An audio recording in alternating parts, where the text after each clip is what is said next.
Como siempre que se trata de ciencia, esta es una hipótesis demostrable. Podemos confirmarla o rechazarla mediante la experimentación. El estudio del comportamiento nos da pruebas indirectas de ello, porque el cerebro es el órgano que rige el comportamiento. Pero la mejor solución es estudiar el propio cerebro. En cierto sentido, es allí donde están escritos los guiones internos para la supervivencia. Y si Simons y otros científicos tienen razón, aprendiendo a leer el cerebro deberíamos poder detectar las trazas de la selección natural y la firma inequívoca de la madre naturaleza.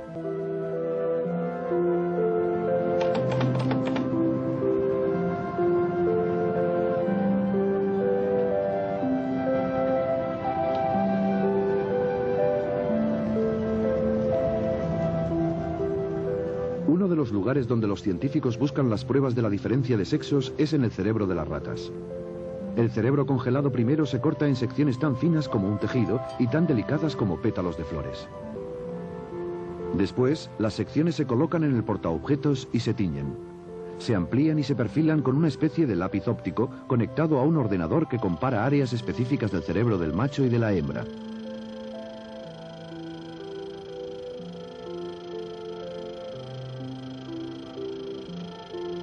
Este es el trabajo de laboratorio rutinario, típico de la ciencia más básica. Pero a veces vale la pena ser paciente porque se obtienen resultados sorprendentes, como explica el neurólogo Roger Gorski de la Universidad de UCLA.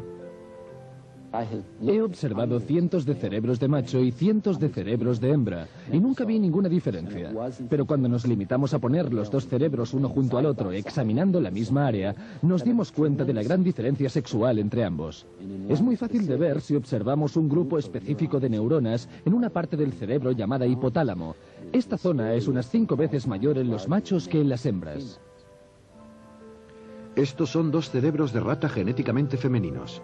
El de la izquierda pertenece a una hembra normal y el de la derecha a una expuesta a hormonas masculinas durante la primera fase de desarrollo. Es imposible distinguirlo de un cerebro de macho. Lo importante es recordar que las ratas y los humanos empezamos la vida con la posibilidad potencial de convertirnos en machos o en hembras. Durante esta fase crítica es solo la acción de las hormonas masculinas, la testosterona en particular, la que decanta la elección hacia la masculinidad.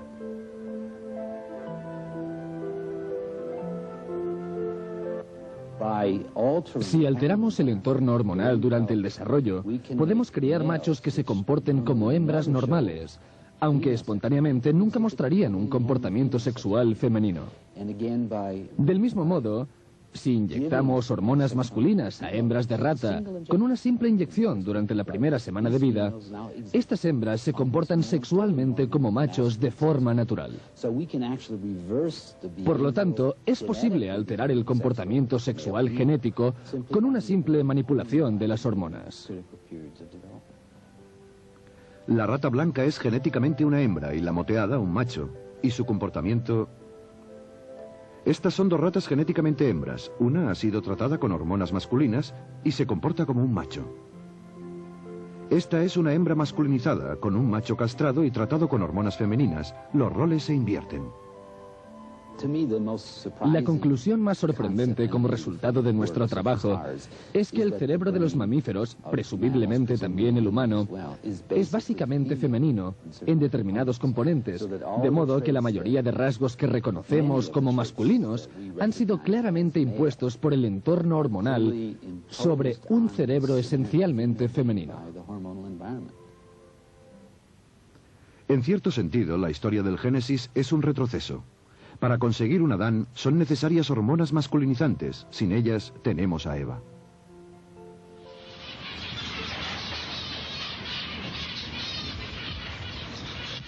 Si queremos saber por qué los pájaros enjaulados cantan, preguntemos a un neurobiólogo. En la mayoría de especies cantoras, como este pinzón, los machos cantan a las hembras. ¿Por qué? Bueno, participan en una audición. En la naturaleza, el jurado se ha invertido. Normalmente son los machos los que buscan un trabajo, el de macho para aparearse.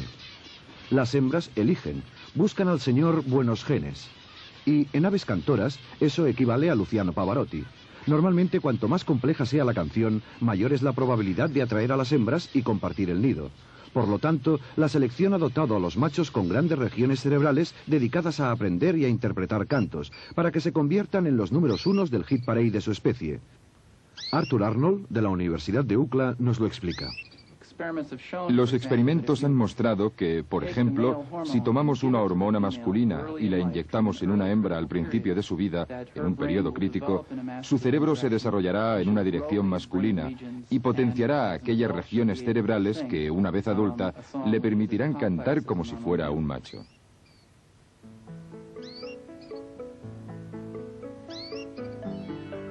Un último ejemplo antes de observar a nuestra propia especie.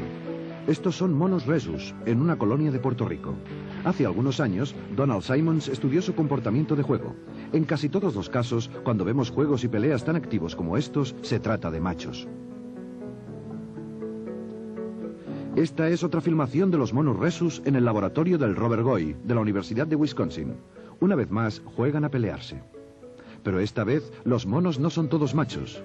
Como ocurre con las ratas, los pájaros cantores y muchas otras especies, las hembras genéticas tratadas con testosterona se comportan como machos en sus interacciones sociales y sexuales.